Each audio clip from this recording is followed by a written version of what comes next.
I ran into a problem because one of the judges from Top Chef.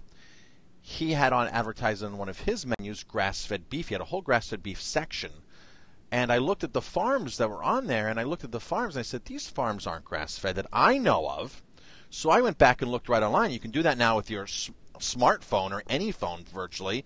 Get online and start referencing right there. And I went on to the first one that he had. This is a celebrity chef, a guy who has restaurants in Vegas, New York, and this restaurant was in Foxwoods, and he's a judge from Top Chef. And I said, this is not the case whatsoever. Now, I'm a chef, so I knew, but the average consumer wouldn't know. So if you're an average consumer, get on your phone, start looking.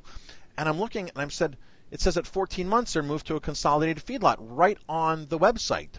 So after lots of phone calls to the restaurant, to management, to the kitchen, to the butcher, they stayed true to their claim that our beef is, on that section of the menu, grass-fed. And I didn't accept that as an answer. So I called the farms thinking, well, maybe the farms have a grass-fed program. You know, a bigger farm, maybe they have a small grass-fed program. They understand that's part of an upcoming market. No, that was not the case.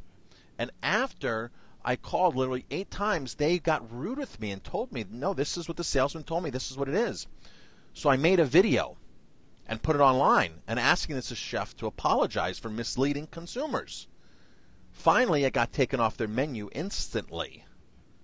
That kind of pressure is what you have to do sometimes. It because is. Now, is there anybody out there governing? Are there truth and law the USDA. menus? The USDA is governing. You can report that to the USDA, yes, because that's misrepresentation.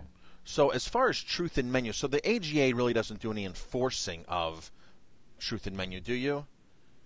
No, we're a very small organization, and we just don't have the resources to do that. But if you see that happening, or if you see a producer, marketing their beef or their meats as grass-fed, let the USDA know, because they have an enforcement arm. So, they can take care of that. And I think the more people that complain and speak out, the more likely they are to start enforcing that, and then the better it will be for everyone.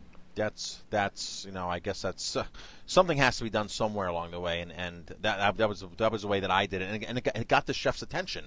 And he's not a big fan of me right now, but you know what? It's not right. A lot of us chefs go out of our way to source, whether it's wild line-caught salmon from Alaska as opposed to California salmon or Oregon salmon or farm salmon.